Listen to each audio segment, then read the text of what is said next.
কবরের মধ্যে আপনাকে তিনটা প্রশ্ন করা হবে।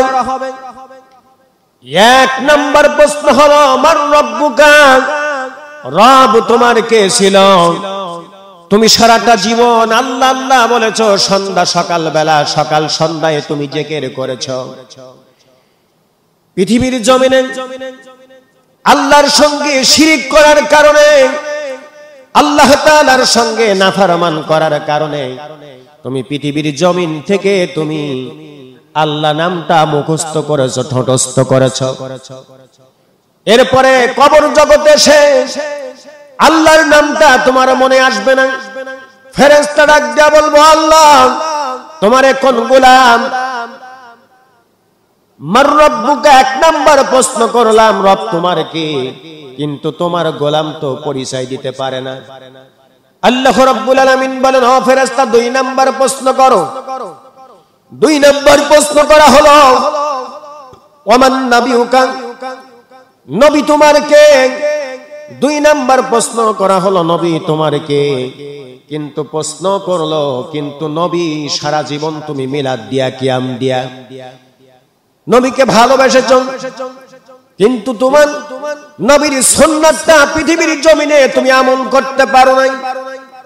মুখে তুমি দাড়ি রাখতে পারো নাই, দাড়ি নিয়ে কবরে আসতে পারো নাই। মুসলমান, আজকে তুমি যতই নবী নবী বলেছো পৃথিবীর জমিনে, আজকে নবীর নামটা তোমার মনে নাই।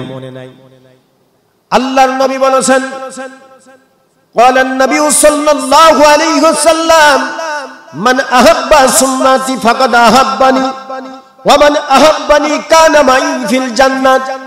আমার সুন্নাতকে যারা আঁকড়ে ধরলো, আমার সুন্নাতকে যারা ভালোবাসলো, আর আমার সুন্নাতকে যারা ভালোবেসে ফেলেছে, নবী বলে কানা মাই ফিল জান্নাত, মারা যাওয়ার পর তাদের জান্নাত অন্য স্থানে হবে না, আমি নবীর পাশাপাশি তাদেরকে জান্নাত দেওয়া হবে। এই জন্য সম্মানিত মুসলিম মিল্লাত, যদি নবীর সুন্নাতকে পৃথিবীর জমিন থেকে আঁকড়ে না ধরতে পারো, নবীর ভালোবাসা না থাকে, নবীর সুন্নাত দাঁড়ি যদি না রাখতে পারো, কবরে এসে মান নাবিউকা ওয়া মান নাবিউকা প্রশ্ন করার পর তুমি জবাবদিহিতা করতে পারবা না, জবাব দিতে পারবা না। ফেরেশতা ডাক দিয়া বলবে, আল্লাহ তোমার গোলামকে দুই নাম্বার প্রশ্ন করেছি, তারপরে জবাব দিতে পারে নাই। এবার বলে তিন নাম্বার প্রশ্ন করো। তিন নাম্বার প্রশ্ন হলো ওমান দীনুকা, দিনটা তোমার কে ছিল? তুমি সারাটা জীবন জানো ইসলাম ধর্মে জন্মগ্রহণ করেছি, ইসলাম হলো শান্তির ধর্ম। এরপর শান্তি ধর্ম হওয়ার পর তুমি এই শান্তির মধ্যে থাকার পর তুমি এবার শান্তির ধর্মটার মধ্যে এবার গন্ডগোল বাজায় দিছো। শান্তি ধর্মের মধ্যে তুমি শান্তি পয়দা করো নাই, সমাজে তুমি মানুষের মাঝে গন্ডগোল বাজায় দিছো। আজকে যতই ইসলাম ধর্মের মধ্যে তুমি জন্মগ্রহণ করো না কেন, ওই কথাটা তোমার মনে আসবে না। ইসলাম যে তোমার ধর্ম, শান্তির ধর্ম, এইটা তোমার মনে আসবে না। আল্লাহ রাব্বুল আলামিন বলেন, ইন্নাদ-দীন ইনদাল্লাহিল ইসলাম, ইসলাম ধর্ম হলো শান্তির ধর্ম। এই ধর্মে যারা জন্মগ্রহণ করে শান্তি প্রিয়, শান্তি ভাবে থাকছে, আল্লাহ রাব্বুল আলামিন তাদেরকে শান্তি দিয়েছে। ইহকালে শান্তি এবং পরকালে আল্লাহ তাআলা শান্তি দিয়েছে।